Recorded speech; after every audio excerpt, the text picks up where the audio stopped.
Freya की आंखें। Freya उसी लग्जरी किंग साइज बेड पर बैठी थी। उसकी नींद अभी भी पूरी तरह से नहीं उड़ी थी। पलकें भारी थी, लेकिन उसके दिल की धड़कन किसी ड्रम की तरह बज रही थी। कमरे में अभी भी वो हल्की सी बर्फीली ठंडक थी जो ध्रुवांश के फ्रोजन वॉर्टेक्स के कारण पैदा हुई थी। सामने बालकनी का सफेद पारदर्शी पर्दा रात की हवा से बुरी तरह फड़फड़ा रहा था। रुद्र, फ्रेया के होठों से एक हल्की सी फुसफुसाहट निकली। जहां कुछ पहले ध्रुवांश खड़ा था, बिना शर्ट के, मस्कुलर और पसीने से भीगा हुआ, वहां अब सिर्फ हवा थी। फ्रेया को पूरी बात समझ तो नहीं आई थी, लेकिन वो बेवकूफ नहीं थी। वो एम्बर सिटी के बड़े राहिजा खानदान की पोती थी। उसने बचपन से ही साजिशें और खतरे देखे थे। फ्रेया ने मन में कहा, कोई था, कोई बहुत ही खौफनाक और ताकतवर था जो हमारे कमरे के आसपास था। मैं उस खतरे को महसूस तक नहीं कर सकी थी, लेकिन रुद्र ने पलक झपकते ही उसे भांप लिया था। वो इंसान कौन हो सकता है? और रुद्र, क्या वो ठीक होगा? फ्रेया ने अपने दोनों हाथों से उस पतले ब्लैंकेट को अपनी छाती से कसकर लगा लिया। वो बालकनी की तरफ टकटकी लगाए देखती रही, एक अनजाने डर और उम्मीद के साथ। उस बिल्डिंग के पीछे सिटी के बाहर एक घने सुनसान जंगल में रात का अंधेरा इतना गहरा था कि पेड़ों के रूप किसी राक्षस की तरह लग रहे थे। सूखी पत्तियों के तेज कुचलने की आवाज, क्रंच क्रंच क्रंच, हवा के चीरने की स्वश आवाज आई। एक काली परछाई पेड़ों के बीच से एक अविश्वसनीय गति से गुजर रही थी। उसकी रफ्तार इतनी तेज थी कि जमीन पर गिरी सूखी पत्तियां उसके पीछे एक बवंडर की तरह उड़ रही थीं। ये एक आदमी था, सिर से लेकर पैर तक काले निंजा स्टाइल कपड़ों में लिपटा हुआ। उसका चेहरा एक काले नकाब से ढका था, सिर्फ उसकी आंखें दिख रही थीं, जिनमें इस वक्त घबराहट थी। वो दौड़ते दौड़ते एक विशाल काई लगी चट्टान के पास आकर रुका। उसने चट्टान का सहारा लिया और भारी सांसें लेने लगा। हाँ हाँ हाँ, अच्छा हुआ, उस हत्यारे ने अपनी सांसों को कंट्रोल करते हुए अपने आप से कहा। उसकी आवाज में कांपती हुई राहत थी। अच्छा हुआ कि मैं सही वक्त पर वहां से निकल गया। वो लड़का, वो रुद्र, जितना मैंने सोचा था उससे कहीं ज्यादा तेज निकला। मेरी स्टेल्थ एनर्जी भी मेरी मौजूदगी नहीं छुपा पाई। उसने मुझे भांप लिया था।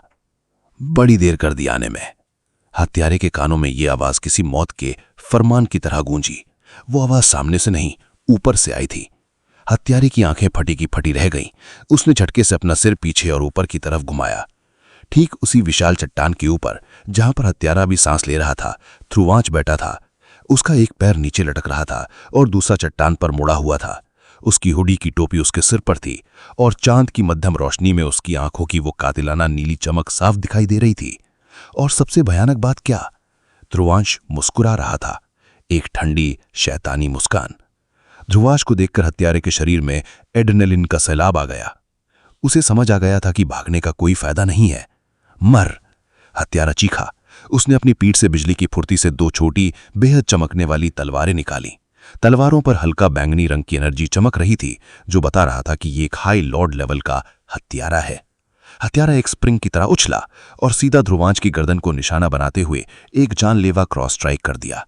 स्लो मोशन तलवारें हवा को चीरती हुई ध्रुवांश की गर्दन के आर पार हो गईं, लेकिन खून की एक बूंद भी नहीं गिरी, क्योंकि वह कोई ध्रुवांश था ही नहीं।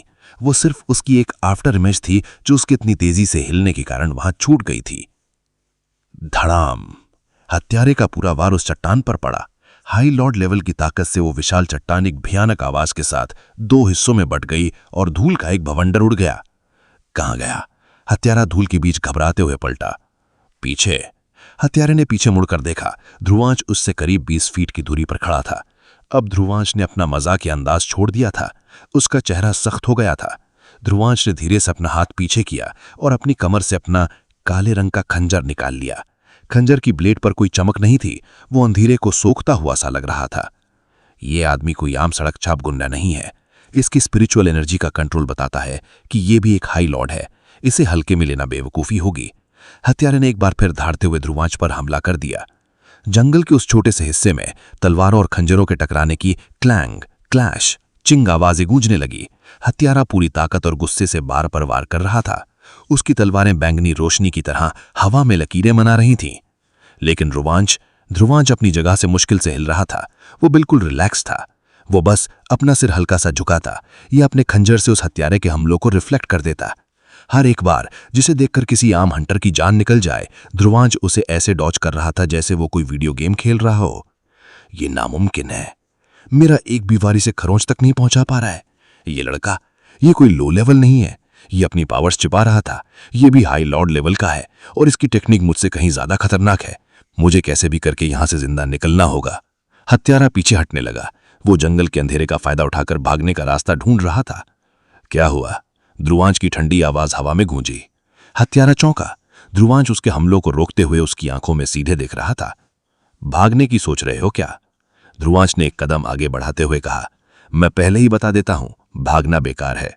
तुम्हारी किस्मत उसी पल सील हो गई थी जब तुमने मेरे होटल रूम की तरफ कदम बढ़ाया था। तुम यहां से जिंदा बचकर नहीं जा पाओगे। ये सुनकर हत्यारे की हवाइयां उड़ गईं। ये लड़का इंसान है या शैतान? ये मेरे दिमाग को कैसे पढ़ रहा है? ये मेरी आंखों से मेरे अगले कदम का अंदाजा लगा रहा है। ध्रुवांश ने अपना खंजर नीचे किया और एक बहुत ही शांत लेकिन डरावनी आवाज में बोला, देखो, मुझे ये मारने काटने का खेल बहुत बोरिंग लगता है। मैं तुमसे एक सीधी सी बात पूछूंगा, उसका सीधा जवाब देना, और अगर मुझे तुम्हारा जवाब पसंद आया तो शायद मैं तुम्हें यहां से जाने दूंगा। ध्रुवांश थोड़ा आगे बढ़ा। तो सवाल यह है कि तुम यहां किसके कहने पर आए थे और तुम्हारा असली मकसद क्या था? हत्यारे की आंखें तेजी से इधर उधर घूमी। वो कुछ सेकंड के लिए रुका, अपना दिमाग दौड़ाया और फिर अपनी आवाज में एक झूठी घबराहट लाते हुए बोला, असल में मुझे आर्यन वालिया ने भेजा था। उसने मुझे तुम्हें मारने का कॉन्ट्रैक्ट दिया था क्योंकि तुमने रेस्टोरेंट में उसकी बेइज्जती की थी। ये सुनते ही ध्रुवांश एक पल के लिए शांत हुआ और फिर अचानक से हंसने लगा। जंगल के खौफनाक सन्नाटे में ध्रुवांश की जोरदार हंसी गूंजती है। वो वहीं पास पड़े एक छोटे से पत्थर पर बैठ गया और अपना सिर पकड़कर हंसने लगा। हत्यारा ये देखकर परेशान और कंफ्यूज हो गया। ये पागल है क्या? हंस क्यों रहा है? ध्रुवांश ने हंसते हंसते अपनी आंखें पोंछी। फिर उसने हत्यारे की तरफ देखा और मुस्कुराते हुए कहा, दोस्त, तुम झूठ बहुत अच्छा बोल लेते हो। हत्यारे की आंखें डर से बहल गई। ध्रुवांश अपनी जगह से खड़ा हुआ। उसकी हंसी अचानक गायब हो गई और उसकी जगह एक बेरहम शिकारी ने ले ली। भले ही उस आर्यन वालिया ने तुम्हें मुझे मारने का कॉन्ट्रैक्ट दिया हो, ध्रुवांश ने हत्यारे के चारों ओर धीरे धीरे चक्कर लगाते हुए कहा, लेकिन तुम्हारा असली मकसद मुझे मारना नहीं था।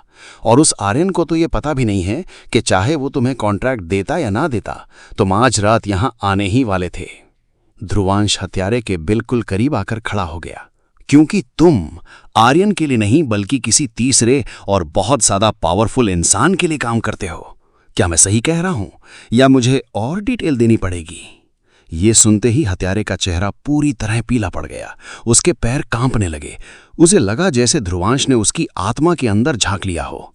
उसकी ये शक्ल देखकर ध्रुवांश फिर से मुस्कुराया। चलो, तुम्हारे चेहरे ने ही कंफर्म कर दिया कि मैं जो बोल रहा हूं वो बिल्कुल सच है। ध्रुवांश की ये बात और उसकी वो खौफनाक मुस्कान देखकर हत्यारे के अंदर का बचा कुचा हौसला भी टूट गया। वो डर के मारे अपने कदम पीछे खींचने लगा। मैंने कहा था ना। स्लैश! एक बेहद तेज आवाज हुई। हवा में खून की एक लकीर खिंच गई और अगले ही पल थप, एक कटा हुआ हाथ जमीन पर गिर पड़ा। यह हत्यारे का दाहिना हाथ था। शौक और दर्द। हत्यारा दर्द से चीख पड़ा। वो अपने कटे हुए कंधे को पकड़कर घुटनों के बल जमीन पर गिर गया। खून की तेज धार जंगल की सूखी मिट्टी को लाल कर रही थी। ध्रुवांश के चेहरे की मुस्कान पूरी तरह से गायब हो चुकी थी। उसके हाथ में मौजूद खंजर से खून की बूंदें टपक रही थी। मैंने बोला था, गुर्राया ध्रुवांश, सीधे सवाल का सीधा जवाब देना, लेकिन तुमने झूठ बोलना चुना और झूठ की कीमत दर्द होती है। हत्यारा दर्द से पागल हो रहा था। उसे पता था कि अब उसका अंत तय है। अपने बचने की आखिरी उम्मीद में उसने अपने बचे हुए बाएं हाथ से अपनी बेल्ट से एक छोटी सी गेंद निकाली और उसे पूरी ताकत से जमीन पर पटक दिया। बूम! एक जोरदार धमाका हुआ और वहां एक बहुत ही घना, दम घोटू सफेद धुआं फैल गया। यही मौका है। हत्यारा धुएं के बीच से तेजी से मुड़ा और अपनी जान बचाने के लिए भागने लगा। उसने मुश्किल से 4 कदम ही आगे बढ़ाए होंगे कि हत्यारे को धुएं के बीच में बस एक नीली रोशनी की लकीर दिखाई दी। फिर सब कुछ धुंधला होने लगा। दुनिया जैसे उल्टी हो गई। उसे अपना ही शरीर खड़ा हुआ दिखाई देने लगा, लेकिन उस शरीर पर सिर नहीं था। जंगल का धुआं धीरे धीरे छट रहा था। हत्यारे का बिना सिर वाला शरीर अभी भी जमीन पर खड़ा था और उसकी गर्दन से खून का फव्वारा किसी डरावनी पेंटिंग की तरह ऊपर उठ रहा था।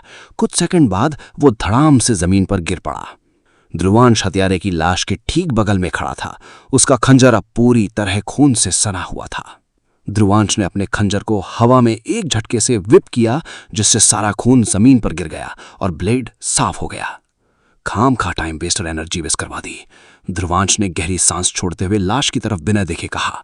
वो मुड़ा और रात के अंधेरे में फिर से गायब हो गया।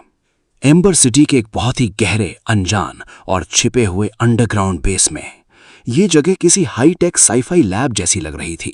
यहां बहुत ज्यादा अंधेरा था, सिर्फ मशीनों की नीली और हरी लाइटें टिमटिमा रही थीं। कमरे के बीचों बीच एक बड़ी सी गोल मेज थी जहां बहुत सारे लोग जमा थे। उनके चेहरे डर और तनाव से भरे हुए थे। मेज के हेड पर एक आदमी बैठा था। ये उनका बॉस लग रहा था। उसने एक भारी ग्रे रंग का लंबा ओवरकोट पहना हुआ था और उसके सर पर एक राउंड कैप थी जिसने उसके चेहरे को परछाई में छिपा रखा था। प्रोजेक्ट कैसे चल रहा है? बॉस की आवाज बहुत ही भारी और खुरदुरी थी, जैसे दो पत्थर आपस में रगड़ रहे हों। टेबल के चारों ओर बैठे साइंटिस्ट के चेहरे पीले पड़ गए। कोई भी बोलने की हिम्मत नहीं जुटा पा रहा था। बॉस ने अपनी उंगली से टेबल पर टक टक किया। मुझे कल तक रिजल्ट चाहिए, उसने खोंखार लहजे में कहा। अगर कल तक मुझे कामयाबी नहीं मिली तो जो जो इस प्रोजेक्ट में शामिल हैं उन सभी के सिर मुझे मेरी इस टेबल पर सजे हुए चाहिए। समझ गए? सारे साइंटिस्ट ने डर के मारे जल्दी जल्दी हाँ में सिर हिला गया।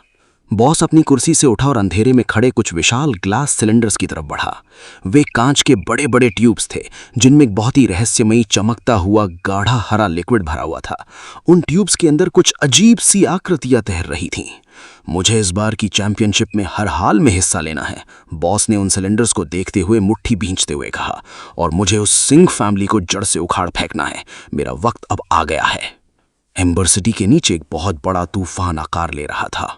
Shift back to hotel, the grand emerald hotel, room P1। रात अब ढलने की कगार पर थी। फ्रेया अभी भी बालकनी में खड़ी थी। हवा बहुत ठंडी थी जिससे उसकी काली नाइट ड्रेस और उसके रेशमी बाल उड़ रहे थे। उसकी आंखें नीचे शहर की बत्तियों को देख रही थीं, लेकिन उसका दिमाग रुद्र यानी ध्रुवांश में उलझा था। तभी अचानक से, तुम अभी तक जाग रही हो? एक गहरी पहचानी हुई आवाज ठीक उसके कानों के पीछे से आई। फ्रेया इतनी बुरी तरह चौंकी कि उसके मुंह से हल्की सी चीख निकल गई। वो झटके से पलटी, लेकिन ध्रुवांश उसके बिल्कुल पीछे खड़ा था। जैसे ही फ्रेया तेजी से पलटी, वो अपना बैलेंस खो बैठी। उसकी हील्स स्लिप हुई और वो पीछे की तरफ गिरने लगी। लेकिन जमीन पर गिरने से पहले ही एक बहुत ही मजबूत कड़क हाथ ने उसकी पतली कमर को कसकर पकड़ लिया। ध्रुवांश ने उसे गिरने से बचा लिया था। फ्रेया अब हवा में हल्की सी झुकी हुई थी और ध्रुवांश का मजबूत हाथ उसकी कमर पर था। दोनों की आंखें एक दूसरे से लॉक हो गईं। इसके शरीर से कोई अजीब सी जंगली महक आ रही है और हल्की सी खून की महक। नहीं, शायद मैं गलत हूं, लेकिन ये इतना करीब है। ध्रुवांश ने बहुत ही जेंटल तरीके से फ्रेया को सीधा किया, लेकिन खुद को बैलेंस करने के चक्कर में फ्रेया के दोनों हाथ ध्रुवांश के चौड़े मस्कुलर सीने पर टिक गए। अब वे दोनों एक दूसरे के इतने करीब थे कि उनके बीच हवा गुजरने की जगह भी नहीं थी। दोनों के चेहरे, फ्रेया ने अपने हाथ ध्रुवांश की शर्ट जो उसने वापस पहन ली थी पर कस लिए। उसने अपना सिर उठाया और ध्रुवांश की गहरी नीली आंखों में देखा। फ्रेया की आंखों में एक अजीब सी कशिश, एक नशा सा छा रहा था। ध्रुवांश भी, जो कुछ देर पहले एक बेरहम हत्यारा था, इस वक्त फ्रेया की इस बेइंतहा खूबसूरती, उसकी मासूमियत और उसके महंगे परफ्यूम की महक से पूरी तरह अट्रैक्ट हो रहा था। दोनों की सांसें एक दूसरे के चेहरे पर पड़ रही थीं। फ्रेया के दिल की धड़कन धड़क धड़क इतनी तेज थी कि ध्रुवांश उसे साफ सुन सकता था। ध्रुवांश की पकड़ अभी भी फ्रेया की कमर पर मजबूती से बनी हुई थी। बिना कुछ सोचे, बिना कुछ समझे, फ्रेया का चेहरा धीरे धीरे ध्रुवांश की ओर बढ़ने लगा। ध्रुवांश की आंखें भी हल्की सी बंद होने लगी। वो भी उस खिंचाव को रोक नहीं पा रहा था। उनके होठ एक दूसरे से महज कुछ सेंटीमीटर की दूरी पर थे। बस एक पल और। Flap flap. अचानक बालकनी की रेलिंग के पास से एक रात की चिड़िया जोर से पंख फड़फड़ाती हुई उड़ गई। उस तेज आवाज ने जैसे किसी जादू को तोड़ दिया। दोनों एक झटके में होश में आए। फ्रेया की आंखें चौड़ी हो गईं, उसके गाल आग की तरह लाल हो गए। उसने तुरंत अपने हाथ ध्रुवांश के चेहरे से हटाए और लड़खड़ाते हुए 2 कदम पीछे हट गई। ध्रुवांश ने भी अपना हाथ पीछे खींच लिया। उसने अपना गला साफ किया और नजरें चुराते हुए आसमान की तरफ देखने लगा। बालकनी में अब एक ऐसा सन्नाटा था जो पहले से भी ज्यादा भारी और बहुत ज्यादा ऑकवर्ड था। क्या ये बस एक गलती थी या कुछ बहुत बड़े और गहरे रिश्ते की शुरुआत जारी रहेगा?